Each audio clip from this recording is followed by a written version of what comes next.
Hello and welcome. My name is Benita Bryant, and I'm a faculty support and classroom consultant and host for this session, From Isolation to Inclusion, How Chatbots in Every Classroom Nurture Student Sense of Belonging. By joining us today, you acknowledge that this session is being recorded and will be shared with TLC-related materials. Microphones will be muted for this presentation, but we encourage you to post questions and comments in the chat. Also, we have enabled live transcription. If you would like to use it, click the Show Captions button at the bottom of your Zoom window. Now, I'm pleased to introduce you to our panel, George Hanshaw, Mike Woolday, Kalista Dawson, and Yvonne Ho, who are all from LAPU, Los Angeles Pacific University. Panel members, please take it away. Good afternoon, everyone. My name is Yvonne Ho, and the title of this presentation is From Isolation to Inclusion, How Chatbots Can Help Students Feel a Sense of Belonging. Other presenters will be George Henshaw and Mike Woolday, who will discuss the implementation of Spark at LAPU after this short prep intro. Next slide. Hey, so welcome everyone, and this is George Hanshaw, and if you don't have Google Lens on your phone, we're going to have some fun with that. It's a little bit of some interactive AI, so please feel free to scan that QR code in the corner on the bottom and just download Google Lens. I'll leave that up there just for a brief moment, and feel free to throw in the chat where you're coming from as well, because it's going to be hopefully an interactive session, so I look forward to it. George, that's on slide 2 as well. Oh, Okay, nope. tell me when you're on. Okay, so next slide. We're good. Let's start with the 3 issues we are trying to solve with Spark. When you're in an online environment, it's very easy for students to feel isolated because they're all alone with their computer. Another issue would be confusion if students do not know what's going on in the classroom. Inclusion, that feeling of connection. Specifically, online students can feel isolated, confused, and lack a sense of inclusion. Feeling a sense of inclusion satisfies the basic human need to connect and belong, whether at work, school, home, or in other social settings. Everyone wants to be accepted. In fact, the need to be accepted precedes the need to be heard. Whether or not students when they do not have this feeling of belonging, students tend to feel less of a connection to the university. So everyone, tell us in the chat, have you found that when students feel isolated, confused, or not included, do they tend to have less of a connection to the university? Well, and even in the chat, put down your own personal experiences if you've ever felt that as well, because I know a lot of us have at one point or another. There's one conversation happening on Whova about welcoming veterans into the classroom, and how some folks weren't feeling included or that sense of belonging. So what does it feel like to not feel that sense of belonging? So, so George and Mike, have you ever felt a time when you didn't belong, and how did that feel? Yeah, isolated and unseen, very isolating. Yeah, I brought up the veteran one because when I first went back into school, I was a little bit older and had spent some time in the military, and I felt very out of place. I went from a place of being responsible for a lot of stuff to being told what to do all the time, which was kind of interesting. So I felt very out of place.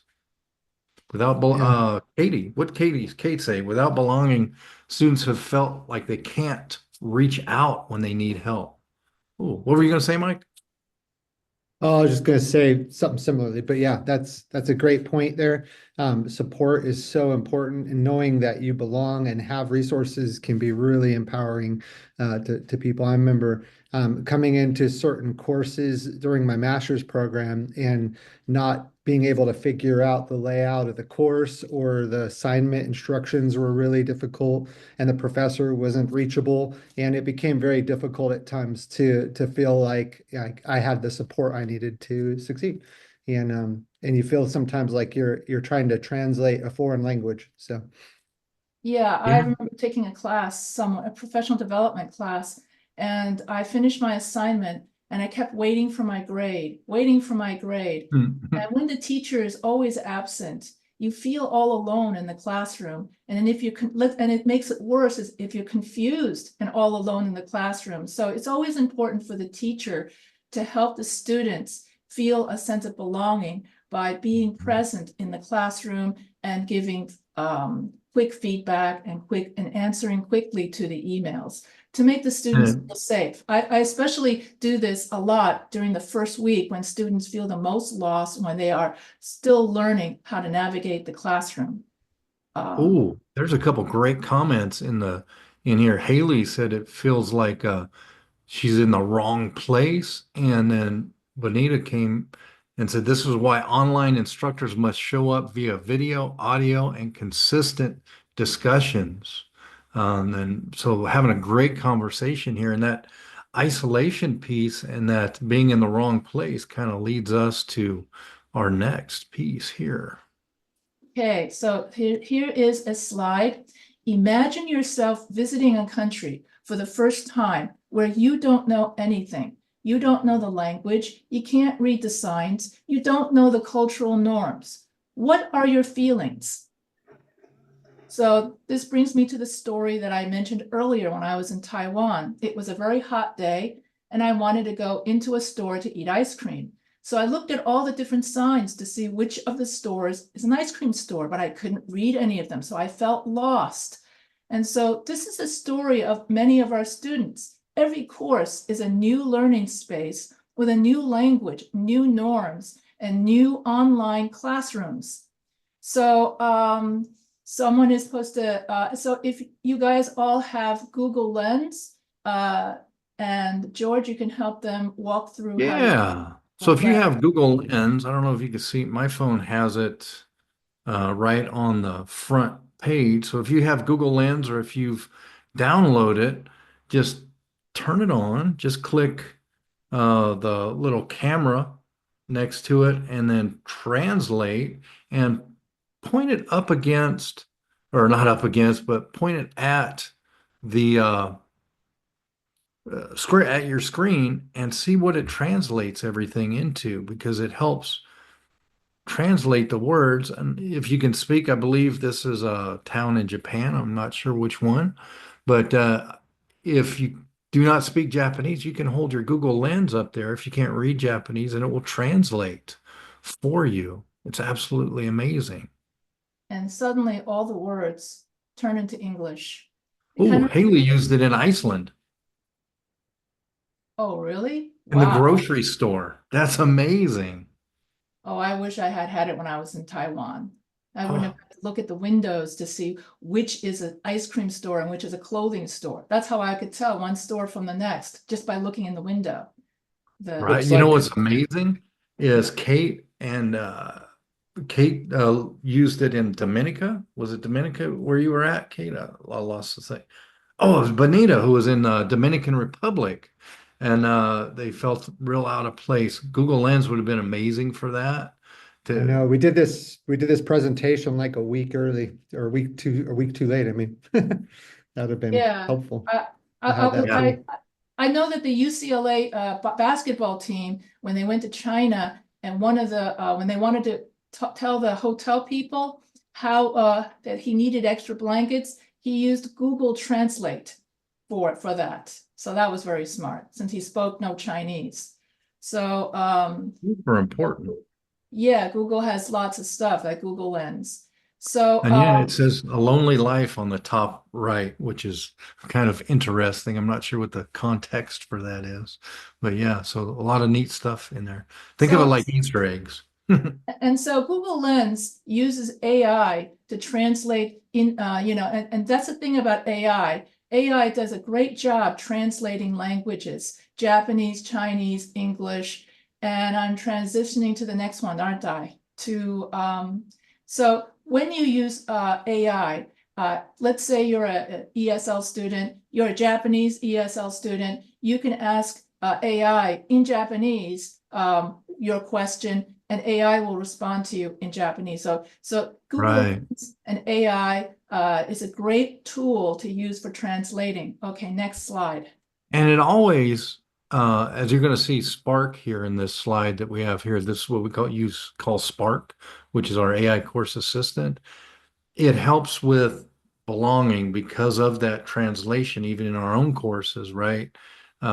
People can walk in and feel strange because they may not know all the language within the course because of simple acronyms. Even though it might be in English, we all speak English, we speak in different terms.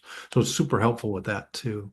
So here's Spark. So for the student that's really confused about the classroom or confused about what to do for their assignments, this is where our AI course assistants come in. Imagine an assistant you can ask questions to and receive intelligent responses 24/7.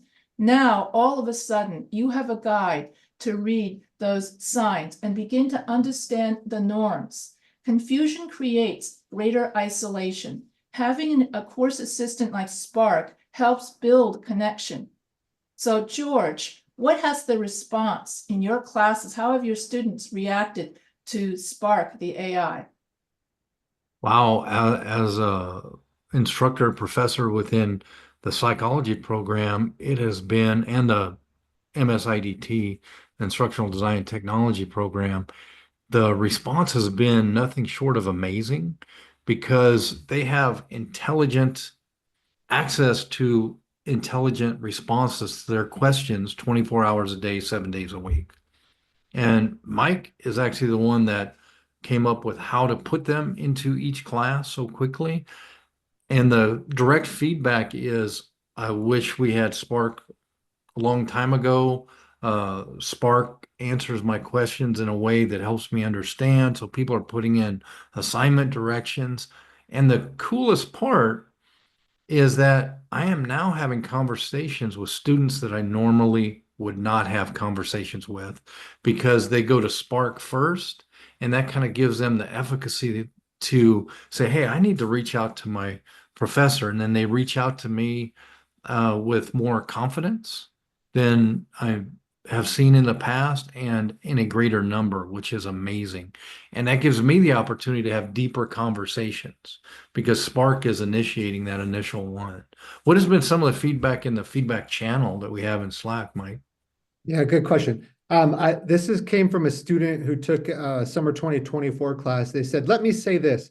I have my shortcomings in this course. However, my learnings are overflowing and inspiring. Personally and professionally, AI has excellent support and my experience has been fantastic. Another student said, I loved Spark. Spark helped and actually taught the material to me, helped me understand when I had questions, amazing tool. And one other student said, it's like having a human tutor for me, just for me, which is pretty phenomenal response and really talks and addresses all the things you guys have commented on in the channel about how that feeling supported can help you feel like have belonging. And we've really seen that happen. And I mean, especially George, with your conversations with students, that's phenomenal that we're equipping students to have the base level knowledge needed to ask deeper questions and not feel like they're out of the loop. That's pretty cool. Yeah, and Yvonne teaches English, several English courses, and And you actually encourage students to yes, use Spark. Tell us about that. yeah, I would give sample Spark chats. So after I would chat with Spark, and then I would take the transcript of my chat and I would post it in the announcements and in the forums. And then I would tell students that you could use the same prompts I use to talk with your Spark. And then I would tell students to tell me what they thought about Spark. And the response has been overwhelmingly positive.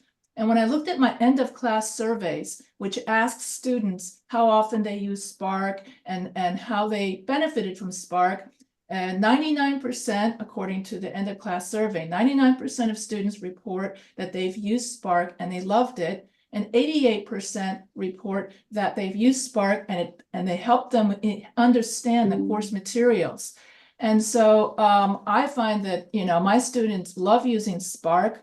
and they think that it's really, Spark is really cool. I guess that kind of encapsulates all the different feedback that I have gotten from students. So the feedback has been positive, and I'm amazed in such a short period of time how fast our students have gotten used to Spark, because each Spark in each of the classrooms is different, because Spark is trained on the material of that classroom. And so the Spark in my classroom, English 101, is trained on the English 101 syllabus, trained on the English 101 assignments. So you can't ask an English 105 Spark about English 101 assignments. Students also tell me that they love being able to ask Spark, well, I don't know how to do the week 2 assignment. Can you explain that to me in easy to understand English? I also tell my students some prompt engineering. I said, if you're going to ask Spark a question, you can ask it to say, explain it to me as if I'm a second grader. Explain it to me as if I'm a high school student.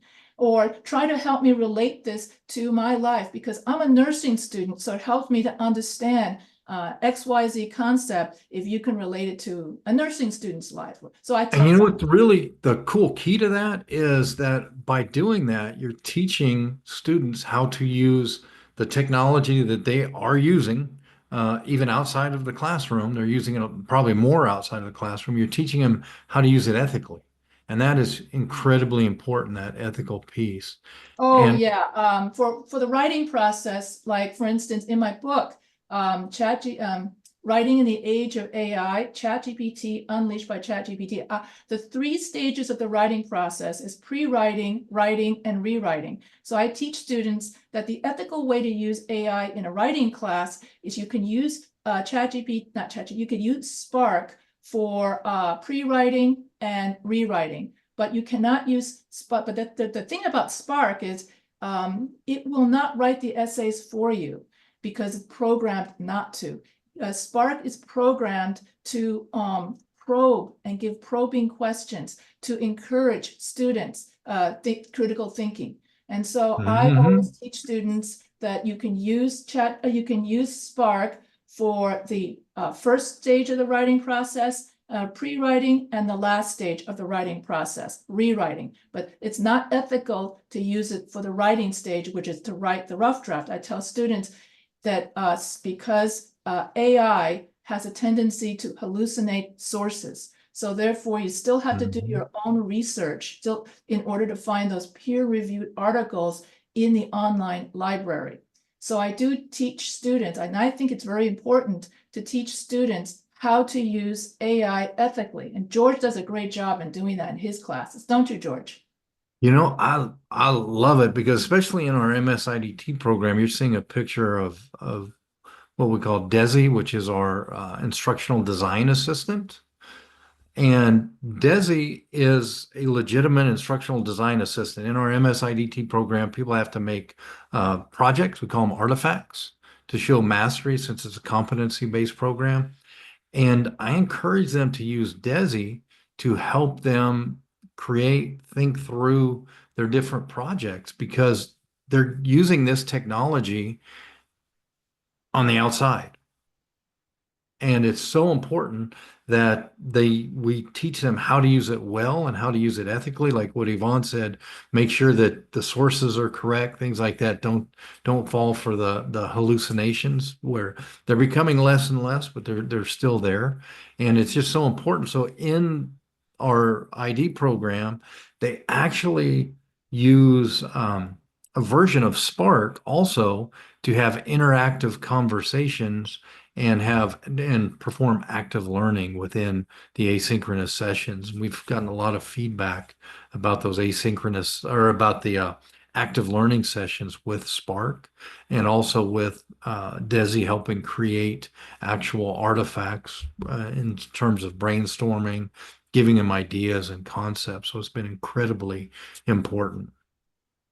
Yeah, Oh yeah, and Mike, tell us about Spark and Desi being the same tool. Yeah, I was just gonna say so someone asked if whether DESI is a part of Spark or another application. They're actually the same tool, but we've really anthropomorphized them so that students can become familiar with them. But the cool thing is that each of the two assistants, we have given initial prompts on the back end to operate completely differently. And so the tool that we're using, which I think George might talk about a little bit later, allows us to create an assistant to work in any functional way that we can think and write out in an initial prompt. And so DESI's been written in such a way with a simple prompt to help evaluate people's work, while some of our other ones have been written and trained to function as a tutor using the Socratic method to continually prompt the student to not only get information, but then apply it in some way and share it back to see if they've learned it correctly, and to gauge their level of learning. And then it'll even like challenge them a little bit further if they didn't quite get the concept that they were talking about. We've had students say, man, I could talk for hours and hours with these things because they've just gotten so much from them as they've been engaging in the course and the course content. So pretty cool, Yeah. pretty cool experience. Yeah, Nerd students moment say real the same. quick. My students say the same thing. They say that they love using Spark for brainstorming. That's the number one thing. I love using Spark for brainstorming ideas. Mhm. And number two, I love using Spark to figure out what my essay's topic is going to be when I get stuck and have writer's block. So, And you know, go ahead. yeah, and how this brings us to our sense of inclusion and belonging is that when we looked at the data, there was over 24,000 individual interactions with Spark from just over 6,000 instances of this. So that means that they're having a conversation and they're increasing their efficacy and their sense of being supported, which goes directly to that sense of belonging. So that's kind of why it's so important to have these in that space. And so Spark in the next video, in the next slide. So Spark reduces confusion, decreases isolation, and increases inclusion. And so Spark helps students with, in other words, if you have something you don't understand, 24/7, the student can go to Spark and ask questions. And so when you know what's going on in the classroom, this decreases isolation, because then when you go to the forum, then you're able to articulate the concepts just like all the other students. This becomes, and then the student feels like they belong in college, that they're just as smart as the other students, even if English is not their native language. And so when you increase a student's sense of belonging in college, you increase inclusion, you increase that sense of belonging when you reduce the confusion. So I'm now on slide. Now I'm on. So go ahead. in order to, the neat thing about Spark is the way it gives that feedback and explains directions, answers those course related questions, and it really explains those complex topics in a way that it'll explain it in multiple ways. So not just, let's say it explains it the first time and student still doesn't really understand it. It'll ask them, hey, what part can I highlight? What part can I expand on? And then the student says, part X, whatever that is. And then it'll go into greater detail. And it's really helpful the way that back and forth happens. And that helps create that vision of, or that sense of inclusion within that classroom, which is very cool. And we've seen that we're saying this because that's what the data shows from our end of course surveys. So we're not just saying. And don't forget, Spark is non-judgmental. I just wanted to add that in. Go ahead. Oh, no, that's a big thing. And that's why a lot of students don't want to come to us as a prof. They think they're going to be judged, right? And Spark doesn't judge. It's an amazing thing. Yeah, because let's say you're shy or you're a hesitant student, or you don't want your teacher to think, oh, how can you be so, not smart or whatever. So the Spark, when students go to Spark, they feel like a safe space. And so therefore, it makes them feel safe to talk to a machine. And a lot of ESL students like to practice their English for that reason, using an AI voice mode, because then they're going to realize, oh, no one's going to laugh at my accent. And so therefore they can, ESL students love using the new voice mode, ChatGPT, the voice mode. But getting back to Spark, what I love about Spark is that it can explain complex topics, answer course-related questions, explain directions, and it gives feedback. And for me, in writing, it gives essay feedback on grammar, essay structure, tone, and sentence structure. And so I teach students to prompt engineering. I would say you can use Spark for feedback on your paper, on a sentence. Let's say you're having trouble writing a certain sentence, and then you can go back and forth with Spark, and Spark can help you improve your understanding of sentence structure. Because Spark isn't going to just give you an answer. It's going to say, let's say you're having trouble with your thesis statement, and Spark will say, what do you know about a thesis statement? And then the student would answer, it's some kind of main idea. Yes. And what do you know about main ideas in an essay? And then the student would say, well, the essays are supposed to have one idea for the whole, and so on and so forth. And then finally they get to the thesis statement, and then so they work it out. It's like an exchange of ideas. And so Spark is not just going to give you a thesis statement the way ChatGPT does. That's the difference, is that Spark motivates the student to probe deeper into what they know about it. And then through the conversation chain, you'll see it in the demo. And then through the conversation exchange, the student gradually creates their outline, their thesis, or the sentence by having Spark and the student work together. So you'll see that in the demo soon. And so Spark is great at it, and Spark increases self-efficacy. So that's the next one.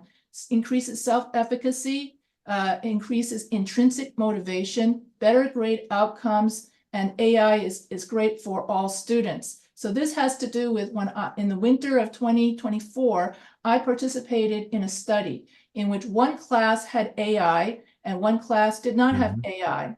And so I found that the students who used AI in their class or used Spark in their class increased self-efficacy, they increased their motivation, and they had better grade outcomes. And what I like about Spark is that it's effective for all students, whether they're an ESL student, native speaker of English, whether they're male, female, whatever nationality they come from. It evens the playing field so that an ESL student who may not be very good in English can then enter the forum as if he's a native speaker. He can hold his head high and say, I know all of these complex topics just like you do. And then he can show what he knows about the topic, and therefore then be accepted and feel like he belongs because he's not the fish out of water, not knowing what's going on. Kind of like going back to that first picture of when you're in Taiwan and you can't read all the signs. So when you know what all the signs mean,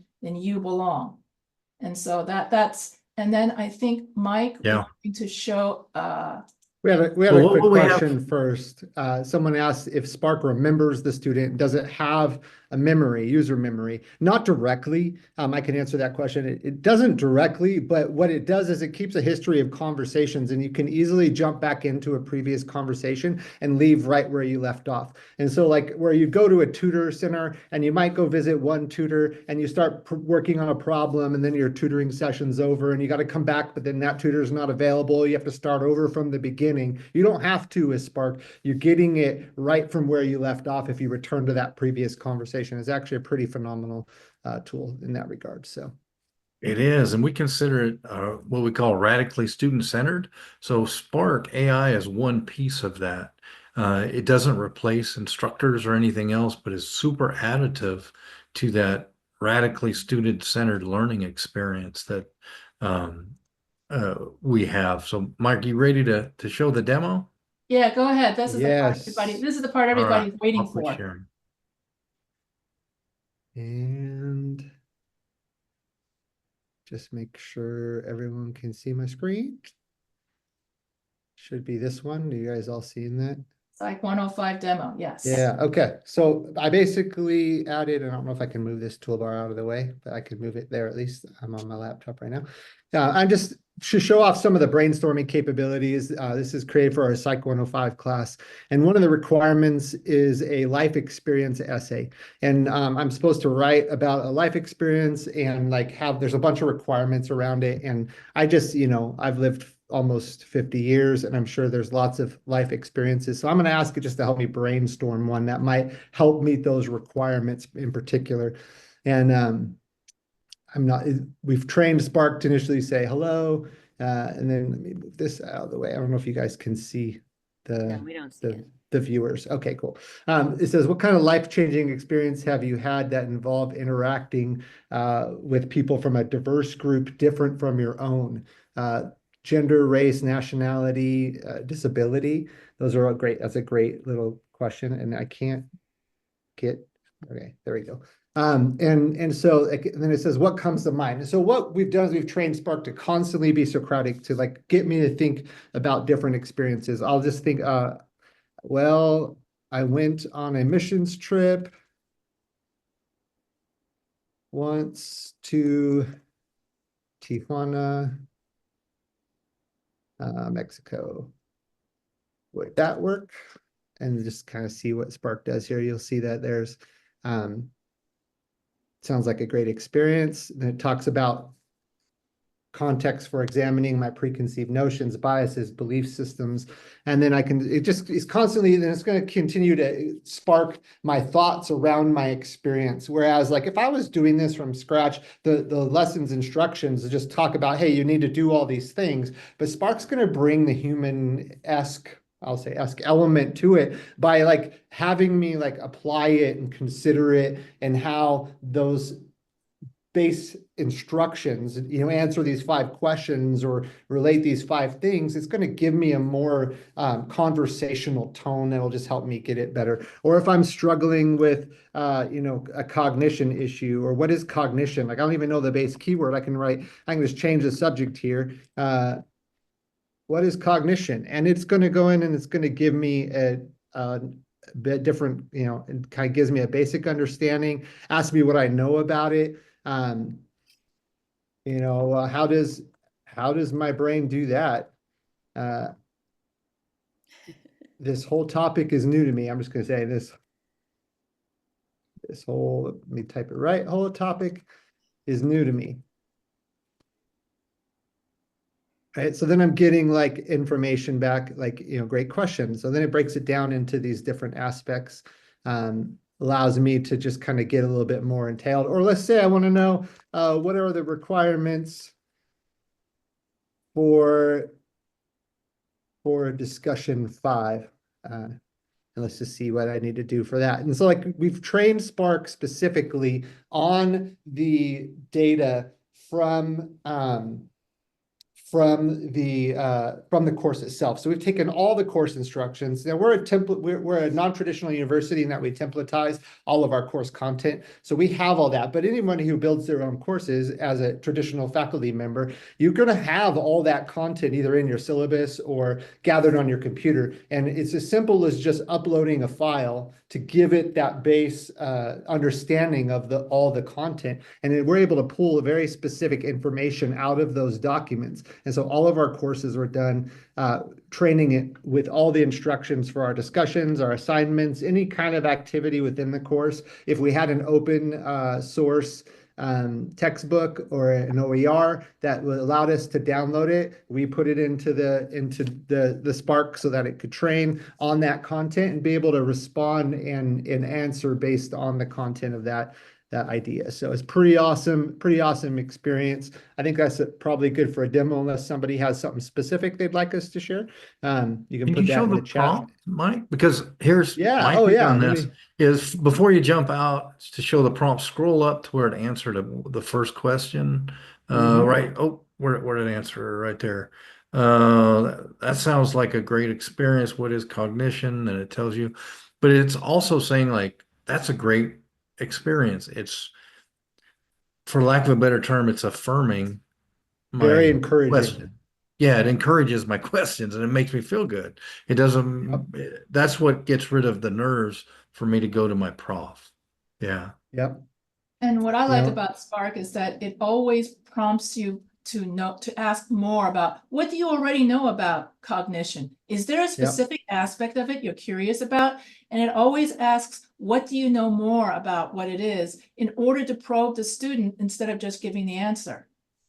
And it will always be positive. Great question. You're going to always get this, and then great analogies and illustrations to kind of help concrete some of these bigger topics that are maybe a little bit more challenging. This is an intro to psychology course, so there may be students who have absolutely no psychology background. That'll just help them kind of pull together these ideas they may be learning about in the class or the course. And then I have over here, so in here I have a history. I can go back to this chat specifically. I can start a new chat up here, and then I can get, if there's any information on this assistant, it'll show up here. But then this is where, as an admin, I can come in and set up this prompt, and I give it basically an initial prompt.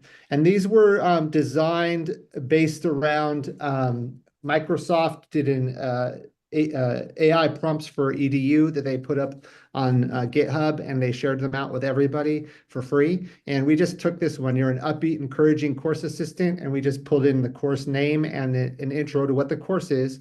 And we're just challenging them to introduce yourself to the student. Just give them just a paragraph of, this is what you need to do. Ask one question at a time. Ask them what they'd like to learn about. Wait for the response. Ask them what they know already about the topic. Wait for a response.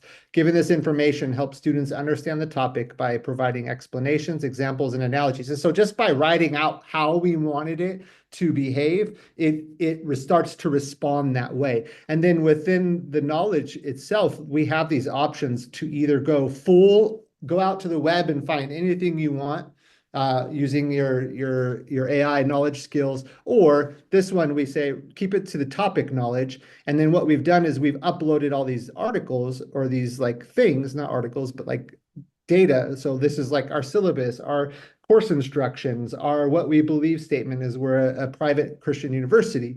And so all those things then create a topic structure that it can go and supplement from, but it's using that training data. And it does use the training data even in this one, but this more refines where it can grab information from. And then we can also, if we wanted to, just do a document only and make it only respond from the data we've given it. So that would be a much more restricted set. So we have some options there, and then we just add that prompt. And you can even add conversation starters, like you'll see here when I go back to the demo. So can you tell me more about this course? What can you help me with? These are conversation starters that we can click on to just help get students started. Because sometimes it's what do I even begin? How do I even begin engaging with this assistant? This is a great way to do that. So creating those initial prompts for them. If I can jump in real quick, I wanted to share just a side note that I am on a team right now that's working on a course for learning about motivational interviewing. And we're actually using this tool now to build out practice assistance. So they're using Spark to practice motivational interviewing. So they become the practitioner, and Spark is the person that they're interviewing. And we're training it to respond in different ways so that the student can learn how to do the motivational interviewing and get feedback at the same time. So they're practicing, and Spark is responding as the person being interviewed, as well as giving feedback on how they could improve their skills, which is really cool. And I'm excited to launch that. It's fascinating. And the flexibility of this tool. I just got back from EDUCAUSE and was sat in on an AI example that another, I think it was Texas University, or maybe it was in Miami, but they had created for a criminal justice course on interviewing jurors. Yeah. What a boring, challenging topic. That doesn't interest me. Sorry. But they created it. This interested me. They created an AI assistant. Actually, they created 8 of them and gave them all specific juror personalities, and gave them in the back end, gave them this is how you're to respond to the questions. Here's the whole panel, the history and information about you. You are this juror, and this is why you voted the way you did. And then they uploaded documents that supported that. And the students had to go in and practice their interviewing of jurors with this AI. So there wasn't a need to invite involve people. It was all done automatically. And they just went through consecutively each of those jurors. And then they were to go to take that, what they learned from each juror, apply it to the assignment, and then like write about which juror was which and why, and what came out in their conversation. And if they're a better interviewer than another, and they use the skills that they developed in the class, they'd be able to really target that background and history on each of those jurors to be able to answer the assignment. It was just a really cool, creative use of an AI assistant, kind of like what we're experiencing here. So pretty And that's cool. kind of amazing because all of that, we're talking about belonging, that helps people engage. And when they're engaged, they grow their sense of belonging. It's kind of crazy how well it works. And to that point, for the motivational interviewing course, we did the research to find out that the student base that we have who's taking this course come from all different program backgrounds because it fits into multiple programs that we offer. And so we aren't just talking to psychology students. We're not just talking to education students. So we're using these Nectar AI tools to offer opportunities for each of these contexts to be practiced. So someone who's in an educational context can practice in an educational context. This person who's in a psychology context can apply it to their context. And we're just giving them that breadth of experience all in one course. Yeah, I think one psychology professor said that she made a whole bunch of chatbots where each of them represented a trauma patient. And so therefore, then the students would practice how to, talk to and treat trauma patients and and then she designed those chatbots for each of the different kind of trauma patients that the psychology students may encounter in their practice. And I think I read an article about a financial planner who did the same for, all the different investments and stuff. So you can use the chatbots or the Spark. You can program it for like Mike says, in any way you want. You can even make your own chatbots on what is it? Hugging Face. Oh, Yeah, Hugging Face is one. If you have the only thing to be careful with that is the FERPA compliance if you're going to use it in a course. right.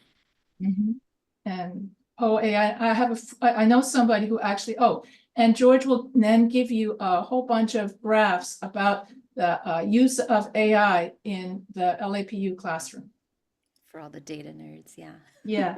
Yeah, so just to kind of back up everything that Yvonne already said, this is the difference between the self-efficacy between students who utilize Spark versus did not.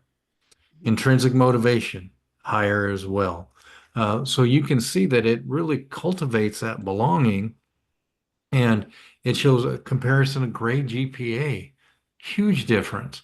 And you notice Spark isn't doing the assignments, but that interaction is making the students better. And when students have higher grades, they have a stronger sense of belonging. And we found since we've been doing this, that a lot of times students with that lowest sense of efficacy or belonging are the first ones to use it, and they get a massive amount of growth from it. So it's super cool.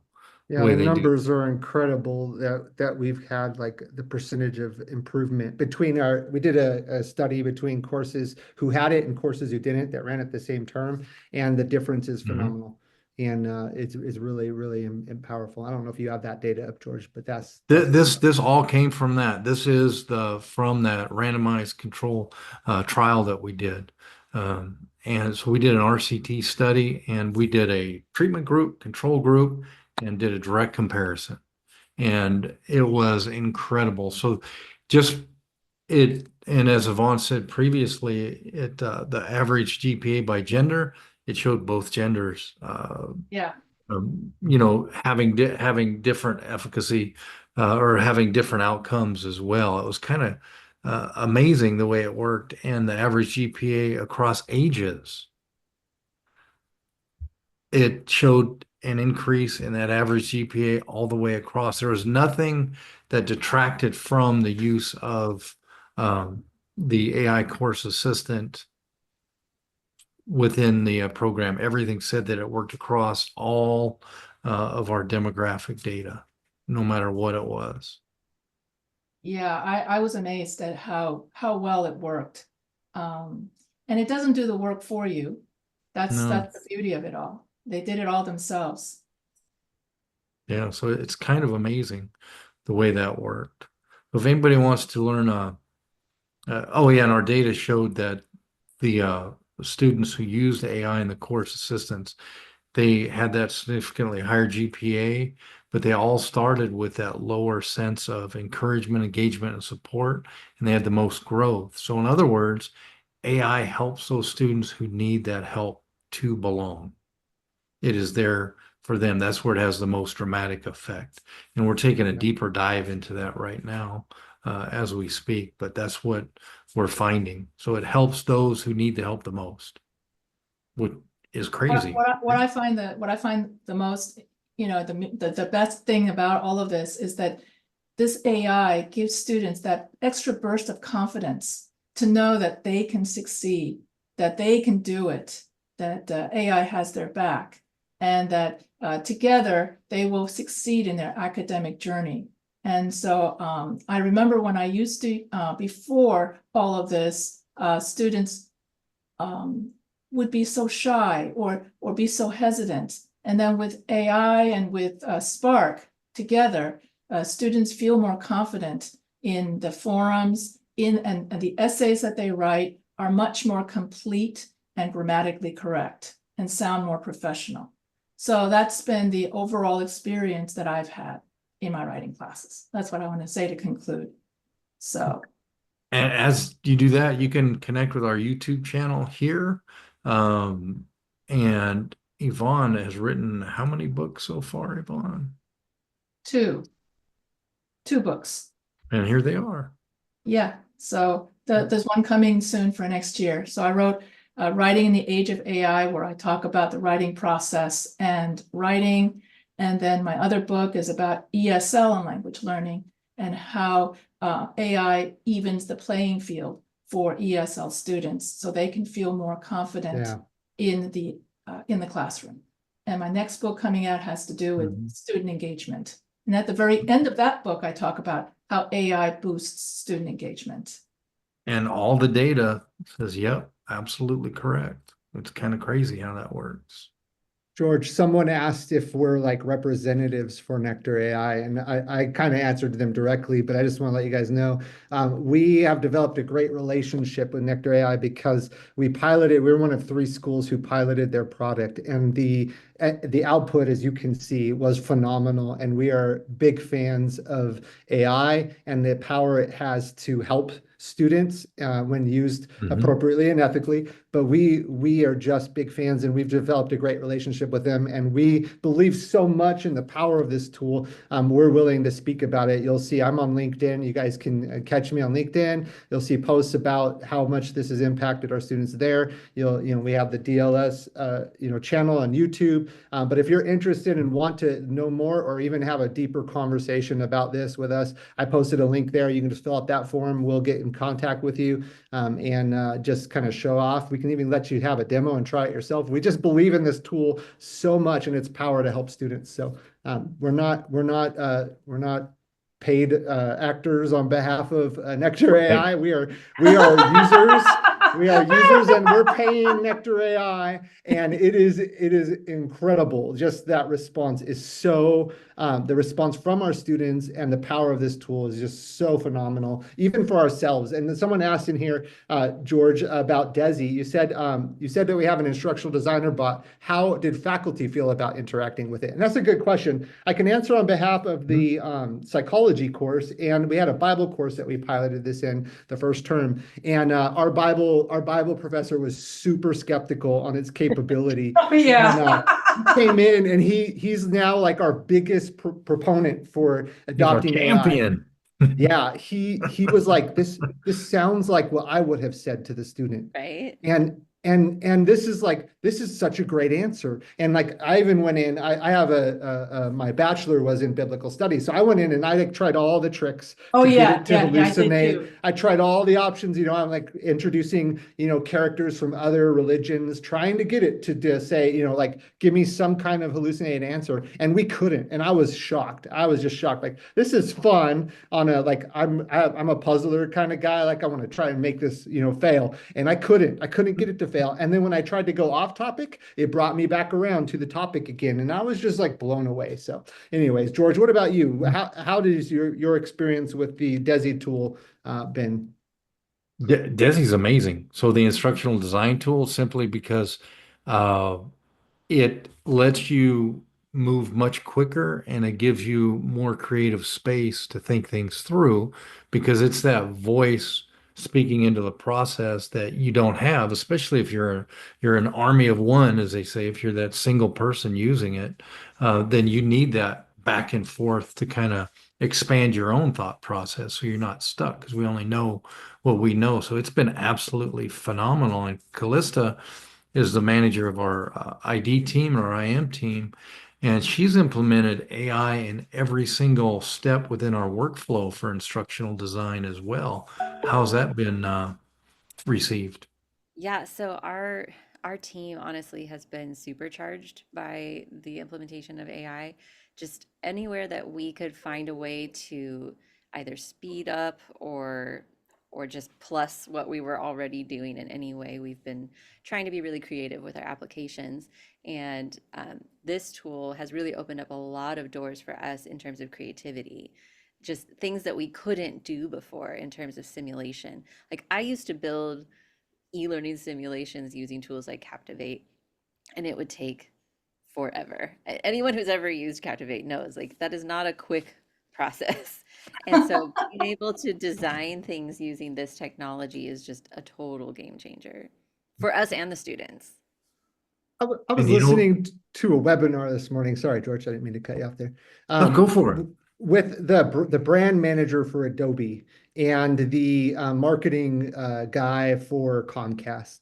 And one of the questions that came up, it was at Adobe Max, which is a big design conference. But they said, one of the people in the audience asked, are you concerned about creativity getting lost in this sense of AI?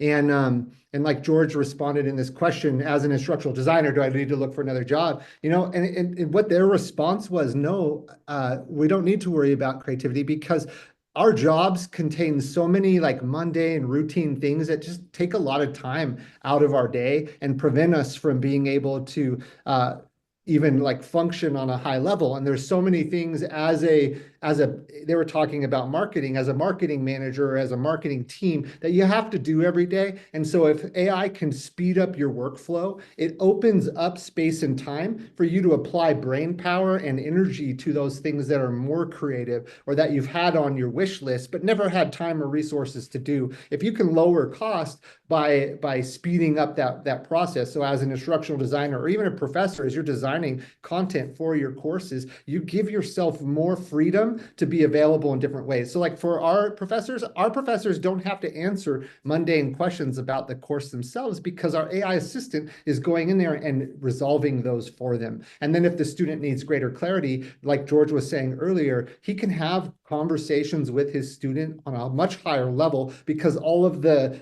base level things that he might have had to have taken time to walk a student through, this tutor is able to do anytime, anywhere. And so AI gives us a freedom to be far more open and available to do those higher level Bloom's taxonomy things that the lower level things that we often waste time doing. It helps us speed up those processes. So. Yeah, So AI helps, Spark helps with questions about the syllabus. You know how, ever been a Mhm. professor where you go, well, why can't that student just read the syllabus already? And so here they can just ask, once that's taken away, so you don't have, the professor doesn't have the onus of having to say, well, the week 2 assignment for the umpteenth time is what you got to do this. The week 3 assignment has to be like this. Instead, Spark has endless energy to answer endless questions about the Patience. syllabus. Yeah, so instead of Yeah. telling the student, you got to read your syllabus already. and then all the answers are in your syllabus. What are the due? Right? What's the due date of it? When's the last day of class? And so Spark has the answers to those. So you can then concentrate on interacting with your students or creating something fun for students to do in either announcements or that sort of, so it frees up your time from mundane, like read the syllabus questions. Right. Yeah. And it's Absolutely. kind of like frequently asked questions on steroids, when So- you have that. Yeah. So Yeah, I'm going to some throw out a ideas for you. Oh, go controversial ahead. statement. I'm going to throw out a controversial statement here, especially since we're coming close to time. If you are not using AI in your classroom, you are purposefully not using all the tools to help students create a sense of belonging to the university. So you are purposefully not engaging the student with all tools available to build belonging. So you're hindering their ability to build a sense of belonging. A controversial perspective for some, I'm sure. Oh, George. I absolutely agree. I absolutely agree. I use AI in my classroom all the time, and it is amazing. I love the way you said it frees up, opens up space and time, and that is so true because we have so many things on our plate. So I believe that multitasking is overrated. It used to be a thing where you had to just have all this stuff on your plate and you had to show that you could be the one to do it all. No longer the case anymore. So Oh, yeah. your presentation today, I'm sorry, I was just your biggest fan probably in the chat. I appreciate it. Absolutely amazing, absolutely information that is so useful and so relevant with the type of students that we have today. They love technology, they love AI, they yearn for more information about it. But of course, we have to teach them in a very academically responsible way. And I think that you guys have just blown it out the park. I'm sorry, I am your cheerleader today. Thank you. Yes, Yay, yeah. Bonita. So I know you guys have been answering, questions as we go. If anyone who is still with us has questions, please put your questions in the chat for this amazing project team. They are open and available. They have put some links in the chat. So if you missed those links, please go back up and take those links with you. I look forward to hearing you guys again at some point in life. So I will be following up with you guys personally. But if there is no other questions, again, we're going to close out. And I just want to thank all the panel members and thank the audience for the participation in today's session. Please use the survey link in the chat to nominate TLC presentations for conference awards and share your feedback on this presentation. I have placed that link in the chat as well. So thank you all for participating. We truly, truly enjoyed you being here with us today.